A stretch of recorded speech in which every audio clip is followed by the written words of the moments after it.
If industrial shaft drive equipment, such as the motor and compressor shown here, are to operate efficiently and provide reliable long-term service, it is essential that the two shafts be aligned as close to perfectly straight as possible. If the shafts are even slightly out of line, energy consumption can increase dramatically, especially if the equipment operates under heavy load.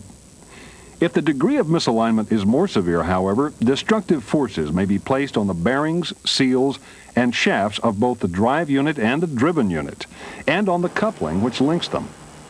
There are, of course, flexible couplings designed to absorb slight misalignment, but they are not a substitute for good alignment practices. For years, industrial maintenance technicians have aligned shafts using mechanical measuring devices. But for many technicians, laser technology is rapidly replacing the older, more conventional tools. Would you like to do your job easier? Number one, that gets their attention. Number two, I can back it up with facts. Instead of sitting there for days on end, scratching your head, worrying about indicator bracket sag and all this other stuff, I can hook you up and have you out of there in just a matter of hours with a perfect alignment. And people really enjoy that aspect of it. It's more precise. It makes it easier for you to align it because it has a step-by-step procedure. You go from one step to the next step. It's all self-explanatory through the program with the laser alignment kit. Laser alignment is gaining in popularity because it is simply more precise than other alignment methods. And precise alignment very often translates into longer part life, more reliable operation, reduced noise and vibration, and energy savings many times greater than the cost of the laser equipment. Best of all, the laser method will prove much faster and easier than conventional methods once the technician is familiar and comfortable with laser alignment procedures. Yes, laser alignment on something that would have taken you 2 hours now only takes you anywhere from an hour to an hour and 30 minutes. So laser alignment does cut down your time. Started out, we can normally do a complete alignment in an hour or less, whereas opposed to dial indicators, it would run anywhere from, I have seen them go as long as 3 days and still be working on it. In this program, we will take a detailed look at laser alignment. We will quickly review some basic principles of shaft alignment and then more closely examine the principles of laser alignment. We will establish some important safety precautions, describe the preparation of equipment for alignment, and then examine an 8-step laser alignment procedure. Coupled shafts are said to be aligned when their long axes lie along the same straight line. Shafts can be misaligned in 3 ways. First, parallel misalignment occurs when the long axes of the shafts are offset. They lie along parallel lines, but one is above, below, or to one side of the other. They are not lying on the same center line. Second, angular misalignment occurs when the long axis of one shaft crosses the long axis of the other. And third, combination misalignment indicates the presence of both parallel and angular misalignment, and certainly this is the usual case. The computer simulation shown here demonstrates the stresses combination misalignment can place on equipment. The left and right movement of the shafts is typical of parallel misalignment, and the flexing visible in the base of the unit suggests angular misalignment. To combat misalignment problems, 3 common methods for shaft alignment have been developed. The straight edge and feeler gauge method is the oldest and perhaps still the most common, even though it is the least accurate of the 3 methods. The dial indicator method is more accurate than the straight edge and feeler gauge method, but not as accurate as the laser method. The laser alignment method is the most accurate of the 3 and often requires less than 1/2 the time of the dial indicator method. A portable computer performs all the necessary calculations for the technician. There is no straining to read the dial indicator in a difficult position. The laser equipment is easier to attach, and it eliminates bridging devices and any problems caused by hardware sag. But perhaps the most important feature is that laser alignment equipment works with the shafts coupled or uncoupled. Alignment can now be quickly and easily checked, perhaps as part of a preventive maintenance program. And the alignment can be checked while the equipment is at operating temperatures, which makes the check most conclusive. To understand the use of the laser alignment equipment, it is helpful to understand the equipment components and how they work. Of course, different manufacturers offer different designs and features in their equipment, but many of the operating principles are very much the same. In general terms, laser alignment equipment consists of three primary components: a handheld computer, mounting brackets, and two laser optical devices, which we'll refer to as optic heads for now. The computer receives information from both the technician and the optic heads. It uses the information to determine the type and extent of misalignment and then to calculate the necessary corrections. The computer may be connected by a wire to one of the optic heads, or it may receive an infrared signal, in which case a hardwire connection is not necessary. In some situations, however, the infrared signal can be easily lost, so a lightweight external receiver may be provided to improve signal reception. The brackets are used to mount the optic heads on the shafts of the two units. Belt or chain brackets are most common. However, sliding magnetic brackets may be used when one or both of the shafts cannot be rotated.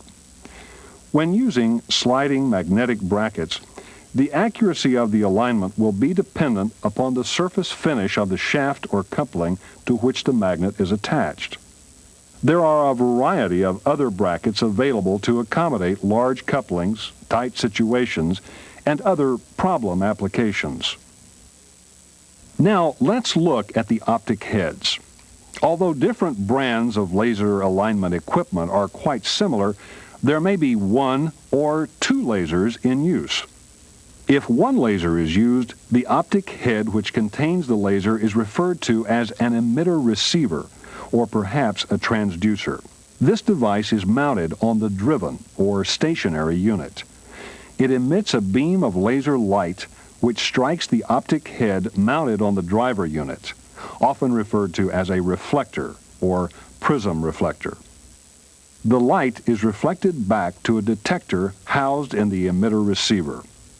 During the alignment procedure, the computer will record the position of the beam on the detector with the optic heads in the 12 o'clock position and use this position as a reference.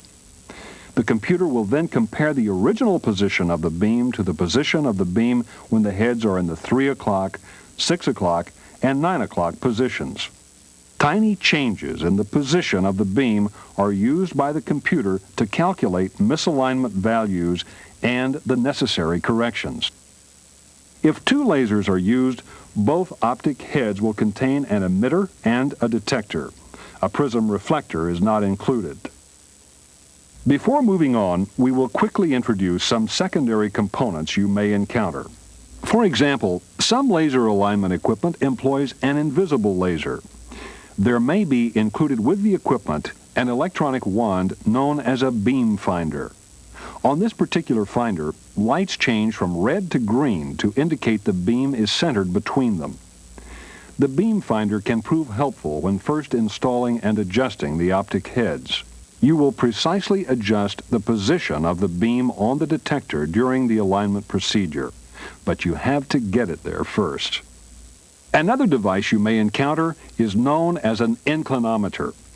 It works like a carpenter's bubble level to indicate the 12 o'clock, 3 o'clock, 6 o'clock, and 9 o'clock positions of the shafts, telling you when the proper measurement positions have been reached. If the alignment is to be performed with the shafts coupled, only one inclinometer is required, and it is usually attached to the mounting bracket of the optic head on the driver unit.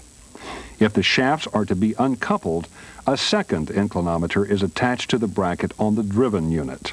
Some alignment equipment does not require inclinometers, however.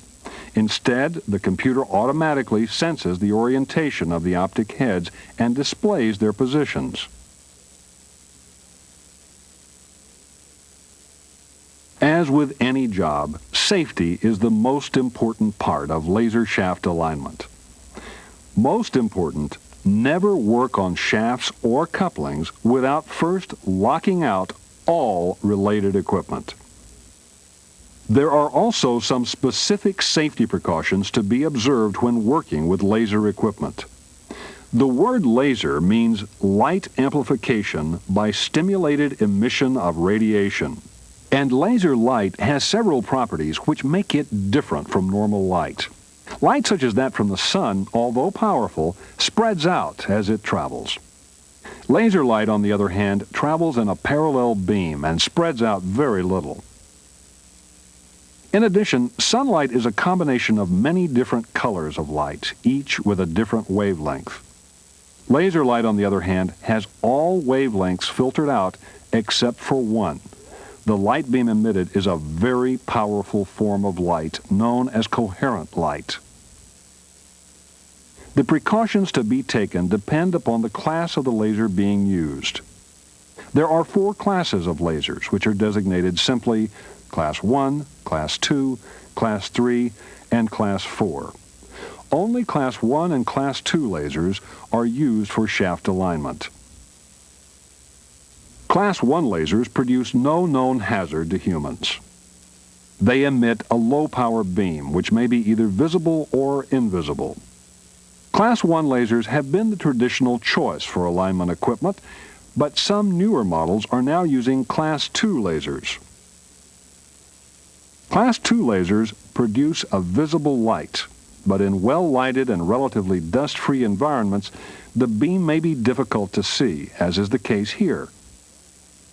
But it is there nonetheless. Under current regulations, special eye protection is not generally required because momentary eye contact is not considered to be harmful, but only momentary contact. The light from a Class 2 laser is so bright that the natural aversion reaction should cause a person to look away or blink within a quarter second. This is not enough exposure time to cause permanent damage to the eye, but do not attempt to overcome your natural aversion to the light. If laser light is allowed to enter the eye, the lens of the eye will tend to focus the light even more. If the exposure is of a sufficient duration, retinal burning may result. The alignment procedure can be performed very safely by following 4 basic safety precautions for low-power lasers. First, never look directly into the laser light beam.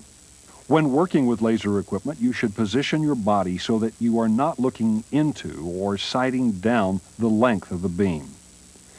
Second, avoid mirror-like reflections of the laser beam.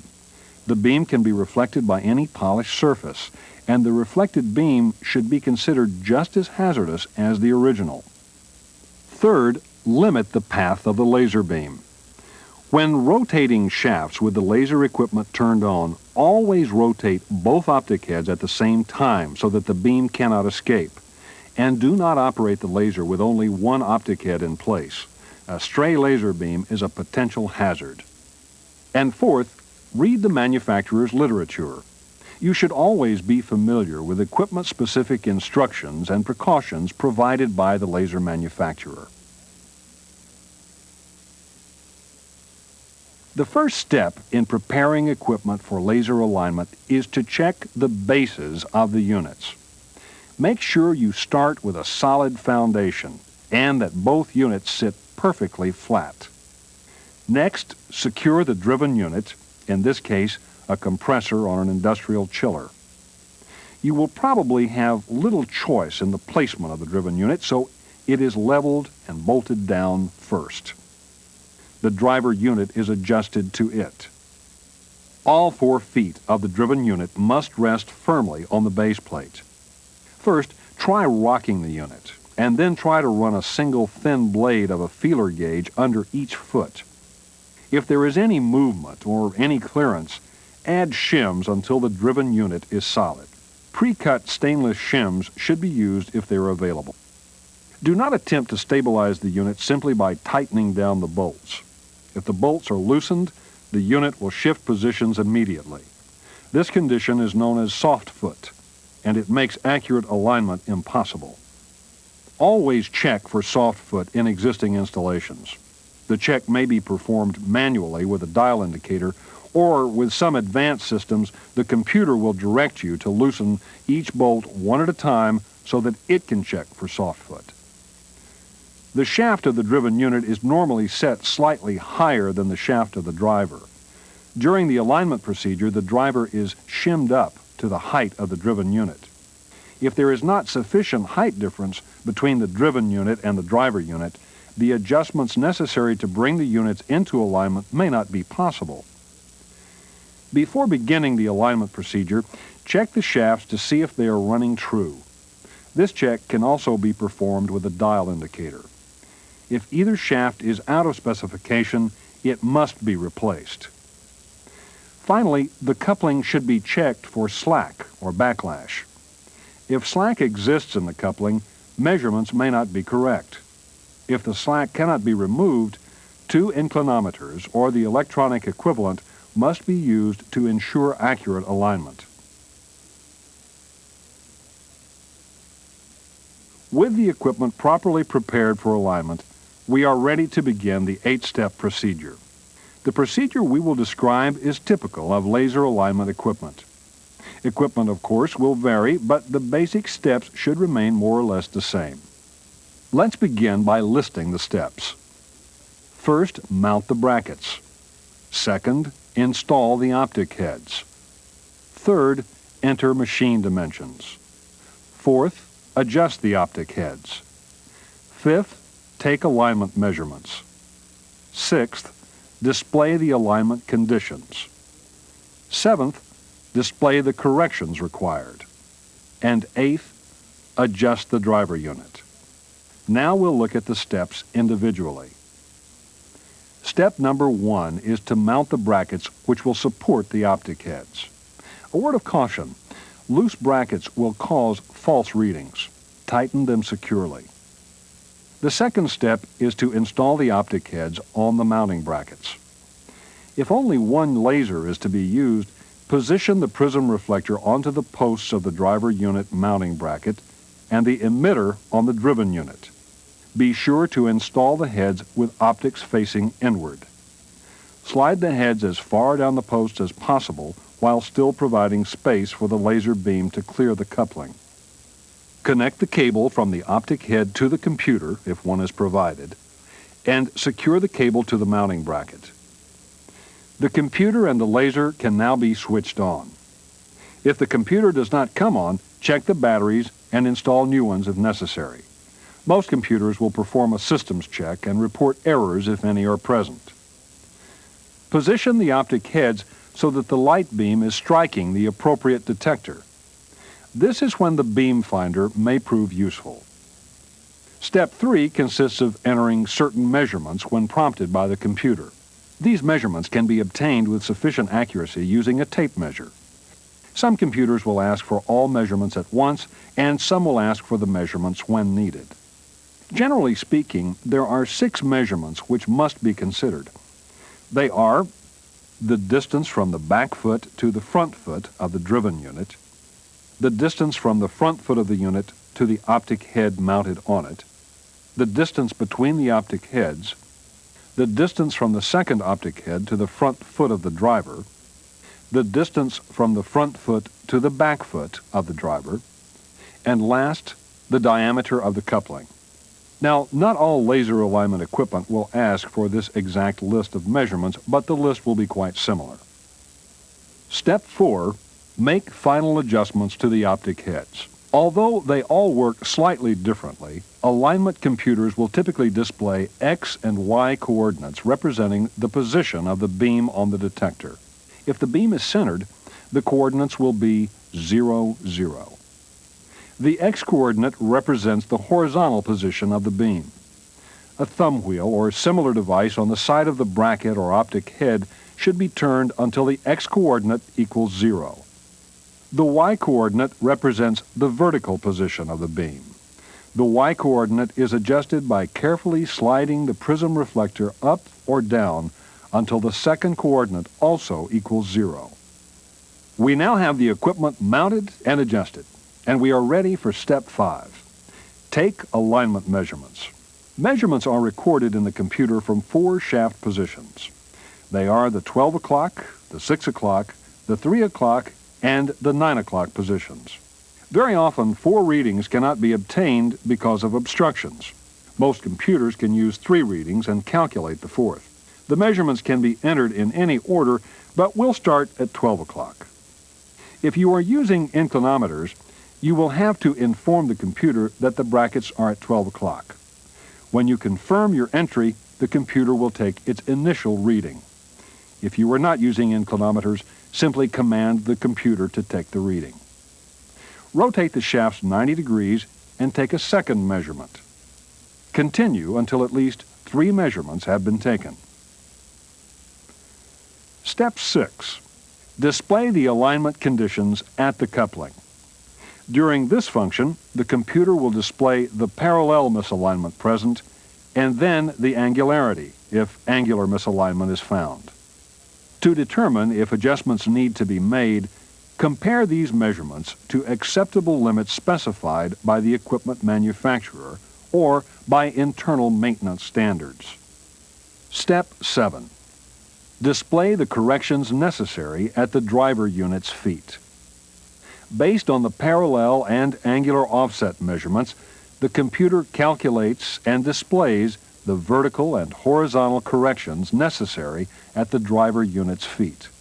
The display will show the required vertical shimming for both front and back feet. Next, the computer will display the horizontal corrections required at the front and the back of the machine. The final step in the laser alignment procedure is to adjust the driver unit according to computer readings.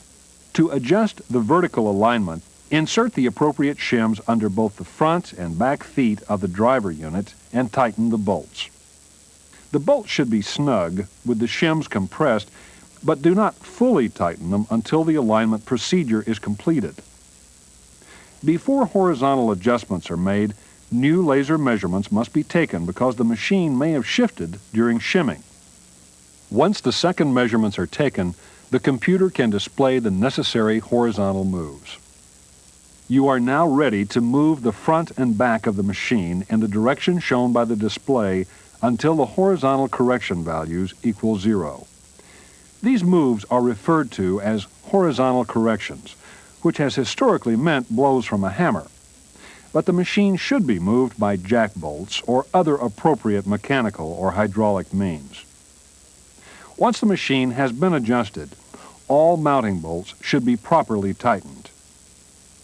Since the machine has been moved, it is necessary to take one last set of alignment measurements to verify alignment. If the measurements are within tolerance, the equipment is properly aligned. If the measurements are not within tolerance, steps 6 through 8 should be repeated. If, after several attempts, the machine cannot be adjusted within tolerances, you should look for mechanical problems with the machine, such as soft foot, worn bearings, a damaged coupling, or unstable foundations. In this program, we have reviewed some general alignment principles, introduced the principles of laser alignment, established some safety precautions, discussed the preparation of equipment for alignment, and followed the 8-step laser alignment procedure. We'll leave you with one last piece of advice. Don't loosen too many bolts at one time. Thanks for joining us.